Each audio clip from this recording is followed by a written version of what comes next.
ვაკეთებ. რაც დავიდით, იმაზეც ვაკეთებ და იმაზე მოკლედ დროში. შეიძლება მართლაც ევროპაც გავავსო. Поздравляю весь личный состав. კარგი მანევრია ძალიან. დიაპოლოვაში გადაცემა. ვაშა გადაცემა ვაშას გეუბნებათ და ისევ გირჩევთ რომ მოიწონოთ და გამოიწეროთ ჩემი პოდკასტი ნებისმიერი აპლიკაციით. YouTube-ზე, Facebook-ზე, Instagram-სა და TikTok-ზე.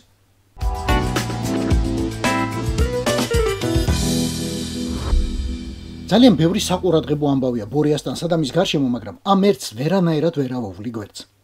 2 წელი შესრულდა თამაზ გინტურის მკვლელობიდან. 2 წელი. პირველივე წუთიდან ვიცით რომ ეს არა ვიღაც დაუსახელებელმა ბანდიტმა სეპარატისტებმა გააკეთეს, არამედ რუსებმა. არც ოსს აუჭედავს ეგ ტაძარი. ისიც ისევე დადიოდა სალოცავად როგორც ქართველი. ტაძარი აჭედა რუსმა. თამაზ გინტურსაც რუსმა ესროლა. ზუსტად ასე ჩაწერა საკუთარ რეზოლუციაში ევროპარლამენტმაც, რასაც მხარი 495 დეპუტატმა დაუჭირა. გამოძიება ქართულმა მხარემ ფორმალურად მაშინვე დაიწყო 2 მუხლით და ახლა მინდა ვიკითხო. ხო ვიცით რომ მაგრები ხართ. თქვენ შიში ჩინეთში ურანის მყიდველს ვერ გაუვლია და საქართველოში კიდე ნირბიან კაცს. და ამ გამოძიებით რა დაადგინეთ? ვინ ესროლა?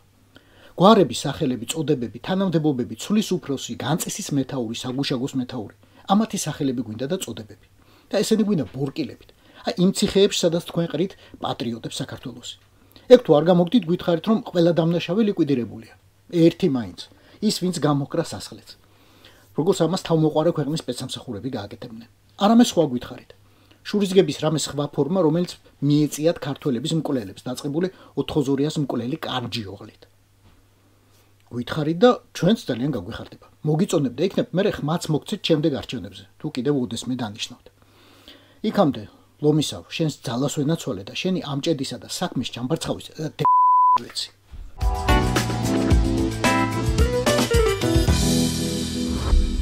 რაკნას ბორიამ ძველი კაცია, მარშიროკები და პარადები ენატრება დიდი ოქტომბრის სოციალისტური რევოლუციის წლისთავის აღნიშვნა. და ახლა მიილოცა 108 წლისთავი ამ რევოლუციის. ოპოზიციის ლიდერებს, ვინც ციხეში ყავს და არ ყავს, ისეთი ბრალდებები შეტენა ბერიასა და ანდროპოლს რომ შეშურდებოდათ. დღევანდელი ისტორიკოსები, როგორც წესი, რეპრესიებზე რომ წერენ ან ლაპარაკობენ, გასული საუკუნის 20-იან, 30-იან, 50-იან, 60-იან წლებს ეყრდნობიან. 10 და 20 წლის შემდეგ მომავლის ისტორიკოსებს წარსულში ასე შორს ჩაყვინ თუ აღარ დასჭირდებათ. პირდაპირ იტყვიან, როგორც 2010-იან და 20-იან წლებში ხდებოდაო, ან როგორც ივანაშვილის რეჟიმი აკეთებდაო. მაგრამ ივანაშვილს არაფერი გამოუგონია. აკეთებს იმას, რაც ისწავლა ფსბ-ს ინსტრუქტორებისგან, როგორც უთხრეს და დაუწერეს, ისე აკეთებს. სახელმძღვანელო გითხრათ? აი ეს კაცი 2014 წელს ყურადღება მის წინააღმდეგ ნაკლებად მძიმე მუხლია ამოქმედდეს და 3 წელიწად ნახევარი პირობითად მიუსაჯეს ვითომ თაღლითობისთვის.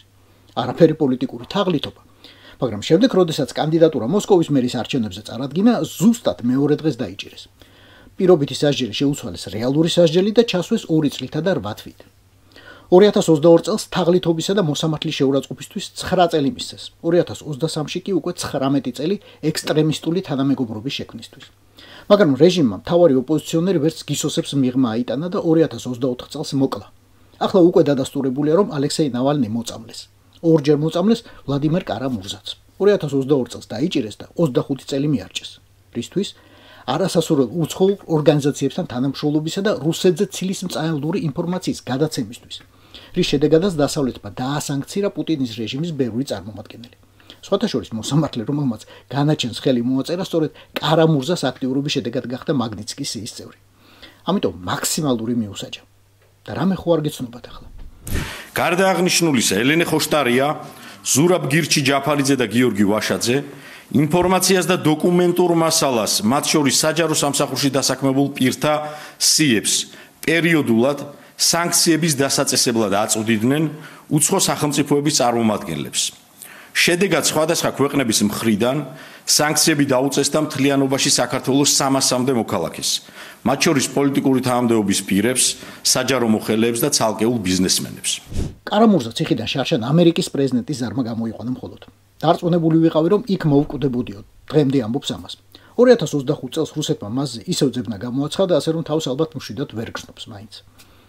რუსეთში ბორიას სახელმძღვანელოს რეალური ისტორიები ასობითაა და ასობითაა ბელარუსშიც. ამიტომ ივანაშვილი იქნება გვარაკიძე, მდინარაძე, გელაძე ერთადერთი შრომა აქვთ. აიყო გამზადებული ტექსტი, რუსულიდან ქართულად თარგმნონ და ნავანის, კარამურზას, იაშინის, კოსტავას ან ჯავახიშვილის გვარის ნაცვლად ჩაწერონ სააკაშვილი, ხოშტარია, ვაშაძე, მელია, გვარამია, ჯაფარიძე ან ნებისმიერი სხვა. დანარჩენი ისედაც ვიცით, ყველაფერი. არა, მაგის გარეშეც ვიცით. მათ შორის ისიც ვიცით, რომ მილიონობით ადამიანის სისხლსა და ძვლებზე სტალინის აშენებულმა და რეალურად იდეოლოგიაზე დამყარებულმა იმპერიამ ვერ გაძლო და ამ ბიუჯეტიპარია კინტოებს რისი იმედი აქვთ პინგვინმა იცის მხოლოდ.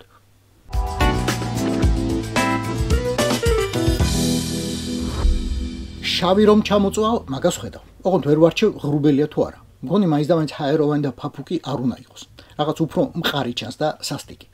აი ეგ შავი ჩამოწვა ხუცის თავს და არა მხოლოდ თავს, პირდაპირ გეტყვით. მას შემდეგ რაც ირაკლი კობახიძემ განაცხადა, ჩინეთთან საერთო ფასეულობები იმიტომ გვაქვს, რომ დაწაბეთ ყურადღება, ერთადერთი მშვიდობიანი სუპერ სახელმწიფოა.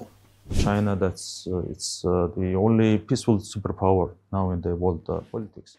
ჩინეთი ერთადერთი მშვიდობის მოყვარე სუპერძალაა დღევანდელ მსოფლიო პოლიტიკაში. ამიტომ გვაქვს მასთან საერთო ფასეულობები. ჩვენ საერთო ფასეულობებს ვიზიარებთ. ამიტომ არის განსაკუთრებით მნიშვნელოვანი ჩვენთვის, რომ ურთიერთობა ჩინეთთან გავაღრმაოთ. Important to diversify our cooperation. სულ რამდენი სუპერსახელმწიფო იცით? კაი, ჩინეთი იყოს ერთი. მეორე იყოს რუსეთი, ბორიასო მარეწყინოს. თუმცა რეალურად არ არის. და სხვა?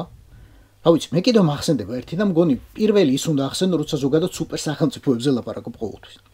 შეგაპუწულო, კაცი არ იღლება სულ იმას ლაპარაკობს, ამდენი ომი გავაჩერე, ამდენი სახელმწიფო შევარიგე, ამდენი ადამიანი გადავარჩინე, ნობელის მშვიდობის პრემიაც კი მეკუთვნის და სხვა ყველაფერი წოდა. შენ ახლა რას ეუბნები? მშვიდობიანი არ ხარო? ომი გინდაო? და მაგას პირში ეტყვი? მე ახლა ავდგები და ვიზამ იმას, რისთვისაც პროჭორვილელები დღეს დიდი ხნით უპირებენ ციხეში გამოკეტას ოპოზიციის ყველა ლიდერს. ამ ვიდეოს ჩავწერ მეხსიერების ბარათზე. ჩავდებ კონვერტში და გავგზავნი პოსტით პირდაპირ თეთრ სახლში. 1600. პენსილვანიის გამზირი, ვაშინგტონი, კოლუმბიის ოლქი, შეერთებული შტატები. მის აღმატებულება დონალდ ჯონ ტრამპს. და მერე უყურებ სეირს რა დარჩება შენი და შენი ხაზეინის ფასეულობებინა. ველად გაშლილ გაფანტული ბუმბულის გარდა.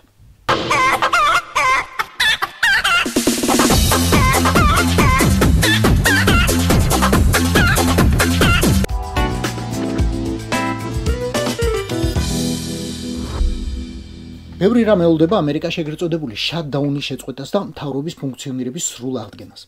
ნამეტანი გავლენიანი ქვეყანაა შეერთებული შტატები და ნამეტანი ბევრი საქმე აქვს დაგროვილი მთელ მსოფლიოში, რომ ამდენ ხანს ასეთი გარჩევებისთვის ეცალოს. გარედან ყოველ შემთხვევაში ასე ჩანს, ნამდვილად. სანამ დემოკრატები და რესპუბლიკელები ერთმანეთის მოთმინებასა და გავლენას ცდიან, აგერ ყურშა სულ გაყოყოჩდა. ბევრს მოხვდათ ალბათ ყურში სუსის განცხადება, რომ საქართველოში რაღაც ჰიპოთეტურ რევოლუციას თურმე სახელმწიფო დეპარტამენტი ტაილანდის გავლით აფინანსებს. თქვენ ალბათ გაგეცინათ, მაგრამ საელჩოს არც კი გაღიმებია. მათ მაშინვე უპასუხეს სახელმწიფო დეპარტამენტის ფინანსური ჰაბია მან და სრულიად ბუნებრივია, რომ ხელფას ტაილანდის გავლით გვირიცხავენ. რევოლუციისა კი ჩვენ არაფერი გვსმენიაო. მით უმეტეს ჩვენი ფული დაფინანსებულისო. ამის გამო ხოცების ელჩი პირმწყაზარი ტალიაშვილი სახელმწიფო დეპარტამენტშიც კი გამოიძახეს და დასტურ გაჯორეს, მაგრად გაჯორეს. ერთი თვის თავზე კი აღმოჩნდა, რომ ამბავი არ დასრულებულა. ეტყობა პროჭორვილელებმა გააგრძელეს რაღაც სისულელეების ბოტიალი და ახლა დონე მაიწია. კონგრესამდე და სენატამდე აიწია. ძალიან გავლენიანი კანონმდებლები. აი, ისინი ზუსტად ვისაც გადამწყვეტი სიტყვა ეთქმის შეერთებული შტატების საგარეო პოლიტიკის შემუშავებისას ყოველთვის. სახელმწიფო მდივანს ახლა ღია წერილით მოუწოდებენ დაიცვას დეპარტამენტის, ანუ საელჩოს თანამშრომლები მამუკა მდინარაძისა და სხვა ხოცების თავდასხმებისგან. ძალიან საინტერესო დეტალია ლეგიტიმაციაზე მზრუნველთათვის. მარკო რუბიოს ეუბნებიან საქართველოს მთავრობას კი არა, ქართულ ოცნებას აუწია ყური, რომ ვინმე სხვასაც არ მოუნდეს მერე ჩვენი ხალხის დაჩაგვრაო. დასკვნა რა არის? დასკვნას კიდევ ნახავთ. უფროსი ლეიტენანტი მამუკა მდინარაძე ისეთი ნიჭიერი ყავს მის პატრონს, რომ გაუხარდება კიდეს თუ სანქციებს გამოუწერენ. ეგრევე დაურეკავს იმ კაცს და ეტყვის, ნახე რა ერთგულად გემსახურები, ორი თვეც არ დამჭირდა თანამდებობაზე და ეგრევე ავირტყი ამერიკის სანქციებიო. და კიდევ ერთი წინასწარი დასკვნა. უდროოდ დანიშნული და უდროოდ მოხსნილი ოხანაშვილი იქით იყოს და კორუფციაში ბრალდებული გრიგოლ ლილუაშვილი, რომელმაც ამდენი წელი უხელმძღვანელა ამ კანტორას, სანქციებს ბოლომდე გადაურჩა. იმდენად რომ ბორის ივანაშვილი მას ბოლომდე იყენებდა შუამავლა და სავაჭროდ ვაშინგტონთან, სანამ ჯერ კიდევ ჰქონდა რამის იმედი. ახლა გენერალ ლილუაშვილს თბილი ტანსაცმელი აქვს ჩალაგებული საციხოდ. უფროსი ლეიტენანტ მდინარაძეს კი გადაეცეთ, ვისაც ხმა მიგიწვდებათ. წინ და მაინც ამოიცვას შიშველფეხზე. ვირუსების სეზონი მოდის. რთული. ეს იყო ვაშე გადაცემა. თენგიზ გოგოტიშვილთან. გვიყურეთ, მოგვიწონეთ და გამოგვიწერეთ ნებისმიერ პლატფორმაზე: YouTube-ზე, Facebook-ზე, Instagram-სა და TikTok-ზე. რაც დავიდით, იმაზეც ვაკეთებ და იმაზე მოკლედ დროში. შეიძლება მართლაც ევროპაც გავავოთ. Поздравляю весь личный состав. კარგი მანევრია ძალიან. Я помню, очень гадаться надо.